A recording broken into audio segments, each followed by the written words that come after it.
ನಮಸ್ಕಾರ. ವೇದಿಕ್ ಹಾರ್ಮೋನಿಗೆ ಎಲ್ಲರಿಗೂ ಸ್ವಾಗತ.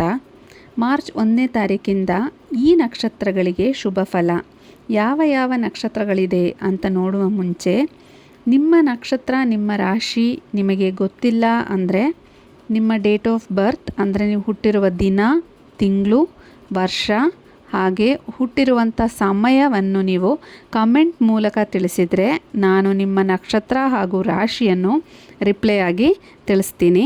ಹಾಗಾಗಿ ನಿಮಗೆ ನಿಮ್ಮ ನಕ್ಷತ್ರ ಗೊತ್ತಿಲ್ಲ ಅಂದರೆ ಬೇಜಾರು ಮಾಡ್ಕೊಳ್ಳೋದೇನು ಬೇಡ, ನೀವು ಕಮೆಂಟಲ್ಲಿ ನನಗೆ ತಿಳಿಸ್ಬೋದು.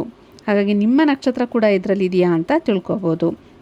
ಹಾಗೆ ಮಾರ್ಚ್ 1ನೇ ತಾರೀಕಿಂದ ಈ 5 ನಕ್ಷತ್ರಗಳಿಗೆ ಅದೃಷ್ಟ, ಹಣದ ಲಾಭ ಮತ್ತು ಸಕಾರಾತ್ಮಕ ಬದಲಾವಣೆಗಳು ಸಂಭವಿಸಲಿದೆ. ಯಾವ ಯಾವ ನಕ್ಷತ್ರಗಳು ಇದರಲ್ಲಿದೆ ಅಂತ ನೋಡೋಣ. ಮೊದಲನೇದಾಗಿ ಅಶ್ವಿನಿ ನಕ್ಷತ್ರ. ಅಶ್ವಿನಿ ನಕ್ಷತ್ರದವರಿಗೆ ತುಂಬ ಒಳ್ಳೆಯ ಸಮಯ.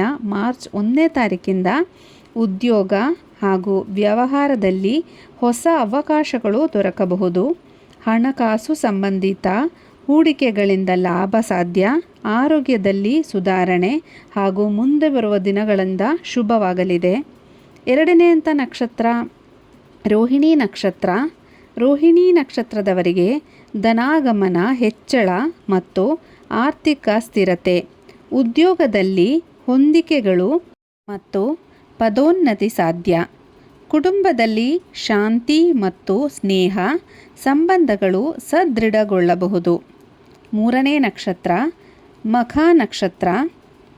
ಮಖ ನಕ್ಷತ್ರದವರಿಗೆ ನಾಯಕತ್ವದ ಗುಣಗಳು ಬಲವಾಗಿ ಬೆಳೆಯುತ್ತದೆ.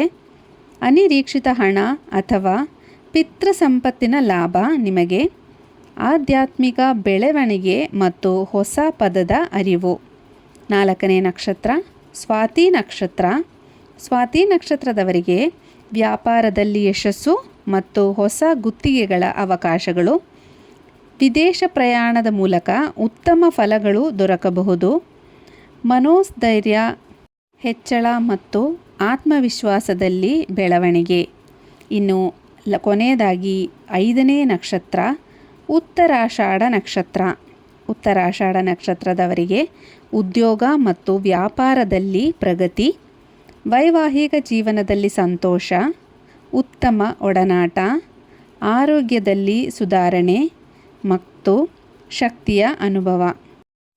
ಇದು 5 ನಕ್ಷತ್ರಗಳು ಅದೃಷ್ಟದ ನಕ್ಷತ್ರಗಳು ಅಂತಲೇ ಹೇಳ್ಬೋದು.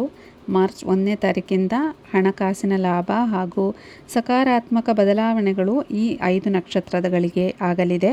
ಹಾಗಾಗಿ ಎಲ್ಲರಿಗೂ ಒಳ್ಳೆಯದಾಗಲಿ ಅಂತ ಭಗವಂತನಲ್ಲಿ ಪ್ರಾರ್ಥನೆ ಮಾಡ್ತಾ, ನನ್ನ ವಿಡಿಯೋ ನಿಮಗೆ ಇಷ್ಟ ಆಗಿದರೆ ನನ್ನ ಚಾನಲನ್ನು ಸಬ್ಸ್ಕ್ರೈಬ್ ಮಾಡಿ. ಹಾಗೆ ಮುಂದಿನ ವಿಡಿಯೋದಲ್ಲಿ ಸಿಗೋವರೆಗೂ ನಮಸ್ಕಾರ.